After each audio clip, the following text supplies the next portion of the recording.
What really is good? I've been thinking about this and I thought to share this with you guys. You see, people generally consider themselves to be relatively good.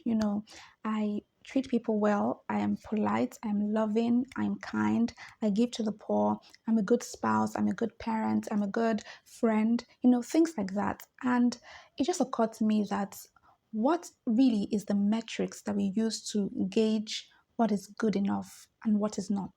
Because in today's world, being good is subjective, the same way they say truth is subjective.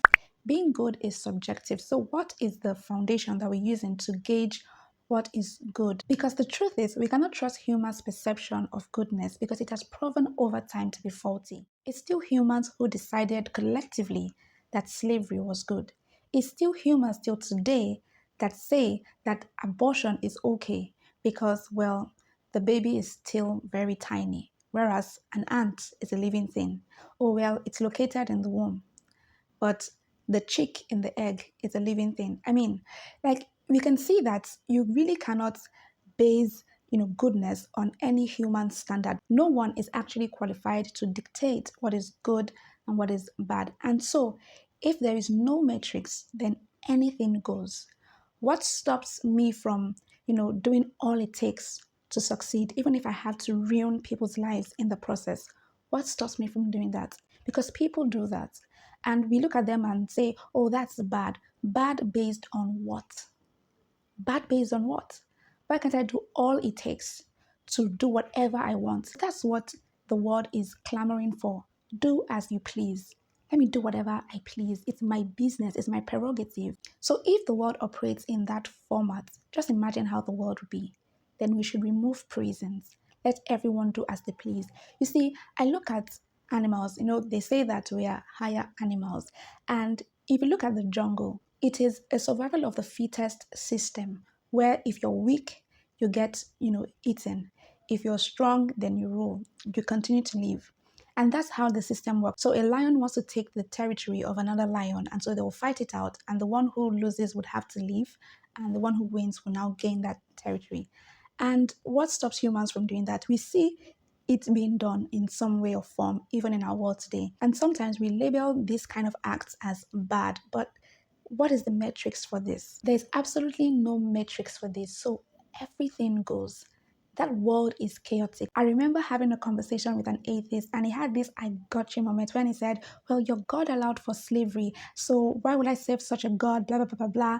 And typically I would explain why that was allowed in that period. And if you want to hear the explanation, you can check it out here. But that particular day, I chose not to answer it that way. And I asked him, I said, why is slavery bad? And he was shocked. It was like, I mean, come on, it's bad. It's bad. And like, based on what metrics? What qualifies it to be bad based on what metrics? Then he said humans have collectively come together to agree on what is feasible and good for the society. And so that's what they have put into law and that's what they have agreed on. And I said, yes. And humans at that time came together and agreed that slavery was good at that time. But is slavery good? That's my point. The point is that humans agreed that slavery was good at a point. So it brings back my argument that humans cannot be trusted to dictate what is good and what is bad because they can collectively agree on a law that is bad, that is actually bad based on whose standard actually. There is really no standard except when we bring in God into the picture.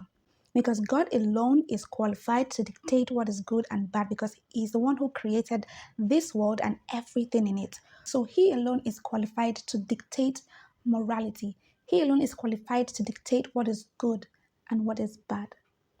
And so that is the only metrics that is qualified to gauge that. So if you say slavery is bad, then it's bad because it is bad based on God's metrics. Outside of God's metrics, anything goes. You see, if you look at animals, let's take dogs for an example. You see that there are some dogs that can be allowed to be pets because they can be trained. They have that innate nature to be sweet, to be okay. You can actually train them and make them very good and domestic, right? But there are some dogs that are not allowed to be used as pets because they have that innate nature to be wild. And these are still dogs. Now, no one says that the wild dog is bad and the pet dog is good. It's just their innate instinct. And I feel that that's the same with humans. There are some humans that are generally just nice and sweet and very wonderful people in the terms of how we will gauge, general goodness.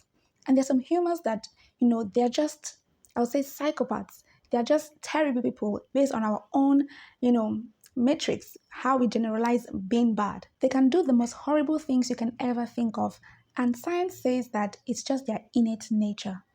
All right, that's what science says. Like if you've read documents about psychopaths, you see that, some scientists will say that, they had that instinct right from when they were small, right from when they were really, really young. So the question now is, what right do we have to tell those psychopath tendency humans that they are bad since it's their innate nature and it's just what they like to do?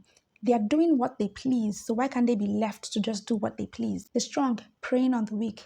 If you're too weak, well, they take what is yours. So a guy can just come to your house, and because he has all the ammunition and, power and all of that, take the house from a guy because, well, he's weak, and send his children and his family out of the house and just stay in the house, just the way the lion would fight, another lion to take the lion's territory. So when we see the danger of leaving goodness to be subjective based on people's individual preferences, then we realize that there needs to be a foundation, a basis for goodness. And the only foundation that I can see that is feasible is the foundation of God. And so when we base our lives on that foundation, we see that we don't live on our own terms, but on the terms of God. So we know how to base our life and the things that we do based on God's terms. So we know not to fight. We know not to cheat people. Even when we know that we can get away with it, we do not do those things because we know that it's not just good. Then we learn to love better. We become better spouses. We won't cheat on our spouse even if we can get away with it. We become better parents. We'll not just neglect our children anyhow. We'll have better work ethics and we will operate in the spirit of excellence. So in everything that we do, we are putting that godly stamp on it. And that's what we are driving at here in Yosi Kingdom. Establishing God's will, God's kingdom on earth as it is in heaven. Bringing down God's metrics and using it as a basis for our living. The only way that your outstanding self can ignite truly is when we operate our whole life according to God's will. That's only when we can flourish and we can truly succeed totally. So, in going about our day, let's bring every of our actions under subjection to God's scrutiny. Let's check it on the matrix of God's standard. Is it good based on God's standard? If the world operates based on God's standard, the world will be a better place. And that's what we want for every person, every citizen of this Yosi kingdom. Bye, guys.